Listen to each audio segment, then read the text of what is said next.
ദീപറക്കുന്ന sentiments അടിക്കല്ലേ. അല്ല നിനക്ക് എന്താ ഇത്ര വലിയ എമൗണ്ടിന്റെ ആവശ്യം എന്നാ?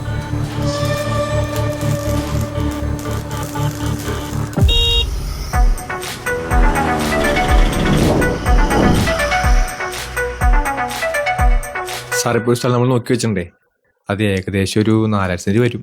അപ്പൊ ബാക്കി കാര്യങ്ങൾ എങ്ങനെയാണെന്നാണ്. ടെൻഷനൊന്നും വേണ്ട. സ്ഥലത്തിൻ്റെ കാര്യങ്ങൾ റെഡിയായാൽ നമുക്ക് കാര്യങ്ങൾ സ്പീഡപ്പാക്കി ചെയ്യാം. മനസ്സിലായോ? സാറേ പിന്നെ ഈ നമ്മുടെ ഈ പൈസയുടെ കാര്യങ്ങൾ എങ്ങനെയാ ബാക്കി? ബഡ്ജറ്റിൻ്റെ കാര്യം ആലോചിച്ചാണെങ്കിൽ ടെൻഷൻ അടിക്കണ്ട. നമുക്കങ്ങനെ ചെയ്തു തരാം. മോൻ ആ കാര്യത്തിൽ യാതൊരു ടെൻഷനും വേണ്ട. ബാക്കി കാര്യങ്ങളെല്ലാം ഞാൻ ചെയ്തു തന്നോളാം. നിങ്ങൾക്ക് ഏറ്റവും മിനിമം ആയിട്ടുള്ള രീതിയിൽ ഞാൻ ചെയ്തു തരാം. ഓക്കെ, ഞാൻ എന്നാൽ പോയിട്ട് ബാക്കി കാര്യങ്ങൾ റെഡി ആക്കിയിട്ട് വരാം. എന്നാ അങ്ങനെ ആയിക്കോട്ടെ. ഓക്കെ.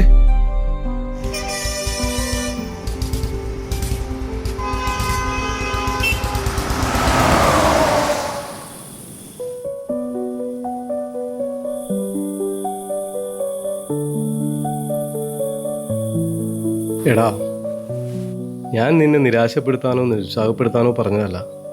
എല്ലാം കൂടി ആലോചിച്ച് കഴിയുമ്പോൾ വല്ലാത്തൊരു ടെൻഷൻ. അച്ഛൻ എന്തിനാണ് നിങ്ങൾ ടെൻഷൻ അടിക്കണേ? ഇതിപ്പോൾ ദൈവമായിട്ട് കാണിച്ചെന്നൊരു വഴിയല്ലേ. ഇത് വിട്ട് കളഞ്ഞാൽ പിന്നെ അത് ശരിയാവില്ല. നീ അതൊക്കെ ശരിയാ, പക്ഷെ മറ്റുള്ള കാര്യങ്ങൾ പോലെയാണോ ഇത്? ഇത്രയും പൈസയുടെ കാര്യം, അതും നീ ഒറ്റയ്ക്ക്. എന്നാൽ അച്ഛനൊരു കാര്യം ചെയ്യും, നാളെ തൊട്ട് എൻ്റെ അവിടെ ജോലിക്കുക. ഇത് പറ്റും അച്ഛന്?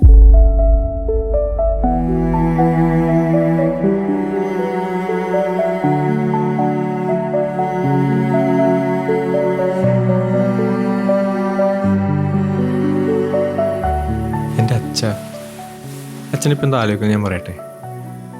അച്ഛന് എനിക്ക് വേണ്ടി ഒന്നും ചെയ്യാൻ പറ്റണില്ലെന്നും അച്ഛൻ്റെ ഈ ഹെൽത്ത് ഇഷ്യൂസും ഇതൊക്കെയല്ലേ അച്ഛൻ ആലോചിക്കണേ? അച്ഛതൊക്കെ എനിക്കറിയാവുന്ന കാര്യങ്ങളല്ലേ.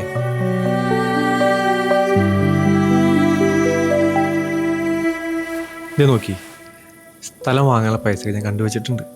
അതുകൊണ്ടല്ലേ ഞാൻ നിനക്ക് ഇറക്കി തിരിച്ചേക്കണേ. പിന്നെ നമ്മുടെ ബാങ്കിലെ മാനേജർ എൻ്റെ സാലറി സർട്ടിഫിക്കറ്റ് കൊടുത്തു കഴിഞ്ഞാൽ ലോൺ റെഡിയാക്കി തരാമെന്ന് പറഞ്ഞിട്ടുണ്ട്. തൽക്കാലം വേറെ പ്രശ്നമൊന്നും ഇല്ലെന്നേ. അച്ഛൻ സമാധാനമായിട്ട് ഇരിക്കുമെന്ന്. മതി ഷോക്ക് അടിച്ചത്. ദേ, നാളെ നമ്മളെല്ലാവരും കൂടെ ആ സ്ഥലം കാണാൻ പോകും. കേട്ടോ? കേട്ടോന്ന്